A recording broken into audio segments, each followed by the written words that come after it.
Meron tayong gagawin dito, back job. Another back job na naman.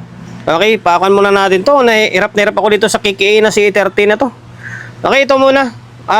Nagawa ko na ng video ito or gawa ko na ito bago ako, siguro mga magwa 1 month pa lang.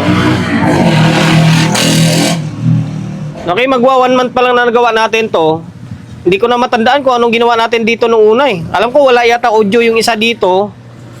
Parang nasa input buffer yata yung ginalaw ko. And then, isa sa request is Phoenix bias. Ngayon, ang nangyari, nawala na ng power. Nung binalik dito sa akin, nawala na ng power. Nung tinisting ko, nawala na ng power. Ngayon, pinaltan ko na ng kanto dito bago na yung fuse dito sa likod kasi nasibak yung fuse dito sa likod. Hindi ko na ipakita sa inyo.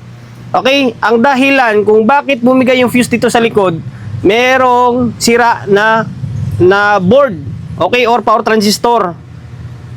Ayan, yun yung dahilan niya kung bakit bumigay yung fuse dito. Ngayon, kapag bumigay yung fuse dito, tapos papalitan mo siya ng fuse, kailangan gumamit ka ng bulb. Okay, gagamit ka ng bulb. Once na merong shorted, iilaw yung bulb.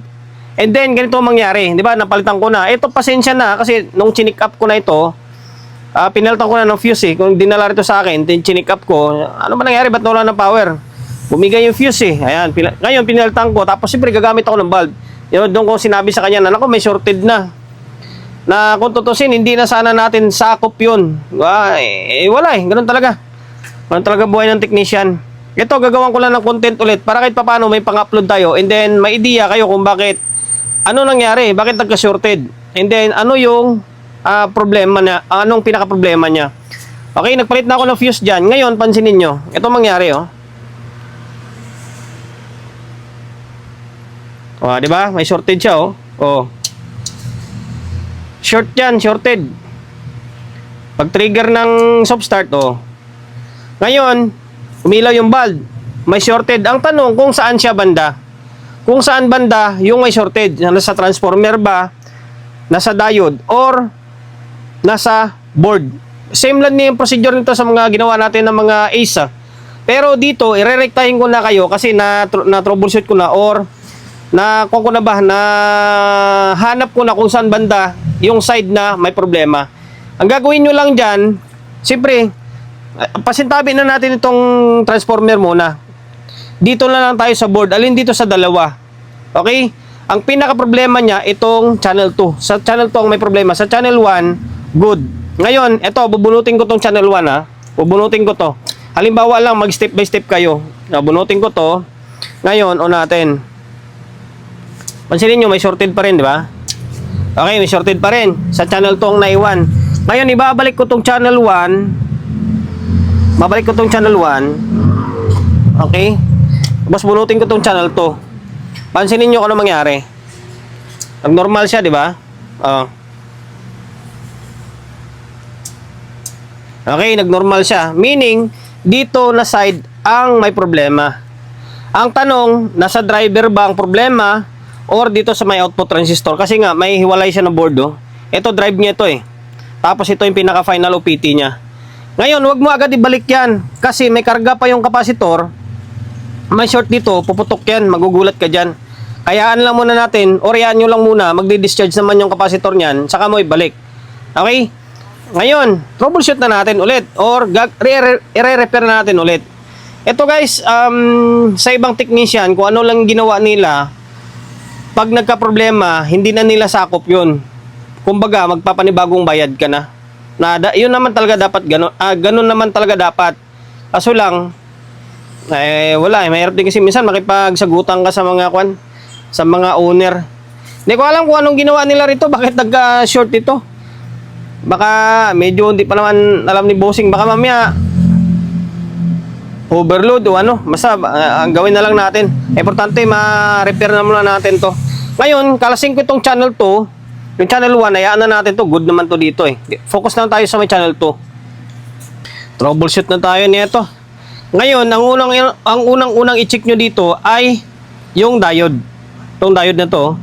Alam ko yung diode na to para to sa dito sa ano to 170 ay 130. Para sa may 130 itong side na to mula yata dito Pupunta siya dito, dalawa lang. Tapos itong diode para naman sa isang side na to. Supply niya ay 65 para sa may low rail. Ito low rail ito, high rail ito. Ngayon, check natin kung saan banda yung may shorted. Check natin dito. Shorted dito, shorted din. Tapos dito, dalawa. Magkabilaan may shorted. Tapos dito, mukhang dito, wala dito. Okay, mukhang good dito. Sa kabilang side lang siguro Tingin ko dito lang, dito na side na to. Mula siya parang dito, papunta rito. Okay, tingnan natin. Hanapin natin to. Ang gagawin natin, iangat lang natin tong 0.33. Yan, 0.33 na yan, iangat lang natin para ma-check natin pa isa-isa ito. No need na kalasin yung board. Okay? Ito lang mga 0.33 or sa may emitter resistor. Iangat lang natin yan para makuha natin kung ilang piraso yung nadali. Sana tag-iisa lang. Nakalas na natin yung hindi kinalas, inangat lang natin yung isang side lang.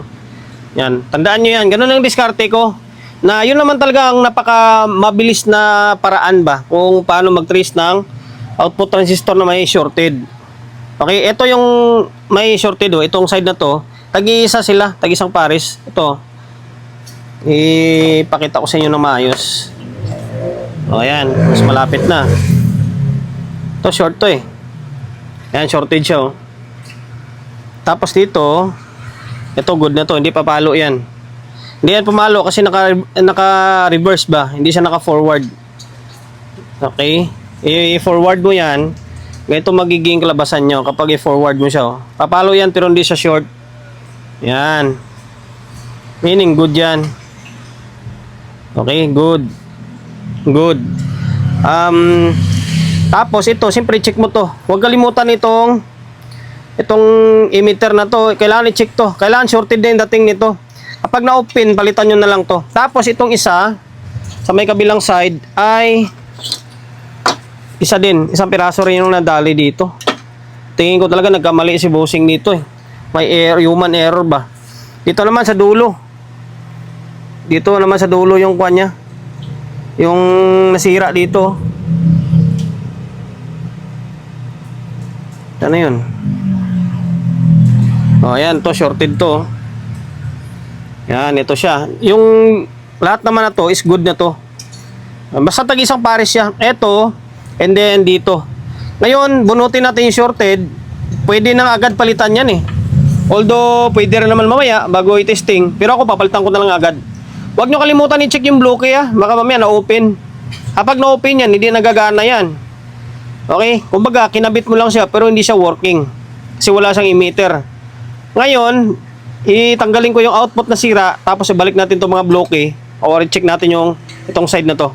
Okay? Kompleto na ito. Ito siya Sinop. Ang kwento, malinaw pa yung pangalan nyo. Pati yung paa niya, malinis C5200. May nakasulat yan baka mamaya magkabaliktad kayo. Kailangan pag C5200, C5200 lahat. Yan, 5200 to. Tapos kabila is A1943. Mamaya magkabaliktad magugulat kayo dyan. Buti ko nakabalb kayo. Kung nakabalb kayo, iilaw lang yan. Ito, A1943 naman to dito. Okay, tingnan natin yung iba. Mamaya, mali. Tama, A1943 to. Ngayon, na-check ko yung mga bloke, buo naman. Okay, balik natin tong board. Tapos, pwede na nga natin i-testing to ng, kahit hindi na muna nakasalpak lahat Kahit yung ito lang kahit ito lang yung sasalpak natin, malalaman na natin yan kung may shorted pa or wala. Okay, ganyan natin siya. Nalaglag to Ito yung transistor na sira. Yan, ito siya. Tapos, ano yung isa? Dalawa yan Ito. Yan, ngayon, i-switch on natin. Wala na siyang shorted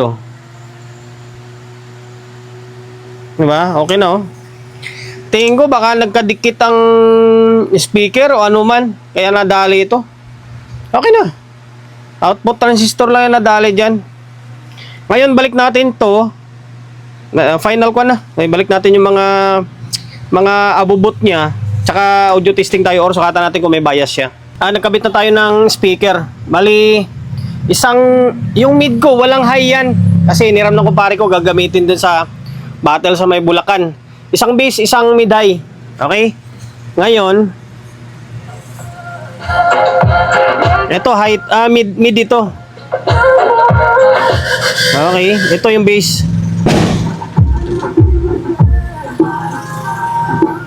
Okay, meron na. Hindi ko alam kung anong dahilan nito, bakit nasira ni bossing ito. Okay, yun lang. Sana nakapagbigay idea ako sa inyo kung paano mag-step by step na pagto-troubleshoot ng ganitong klaseng unit. Kung hindi man ganito, ang kaparehas nito is concert, Sibinta, parang mga krill yata. Halos mga ganong kawigan niya. Kapag may shorted, puputok yung fuse dito. Pag bumigay yung fuse, ngayon alamin mo kung saan banda yung may problema. Diretsoin na lang natin, bihira lang masira yung transformer eh. Ngayon, ang check mo is ito.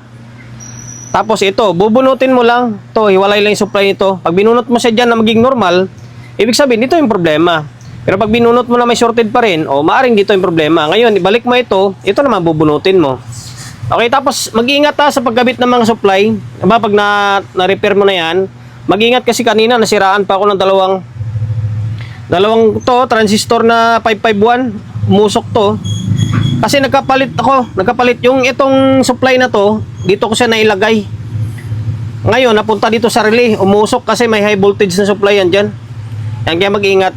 Okay, dahil lumabot ka sa part ng video natin na ito at hindi ka pa rin nakapag-subscribe, pakisubscribe ng YouTube channel natin. Pindutin mo yung bell button sa gilid, select mo yung all. Ayan, kapag napindot mo na yan, manonotified ka kapag meron tayong bagong upload na video. Nag-upload tayo ng video, 1 beses, 2 beses kada araw. Okay, God bless and then peace sa atin lahat.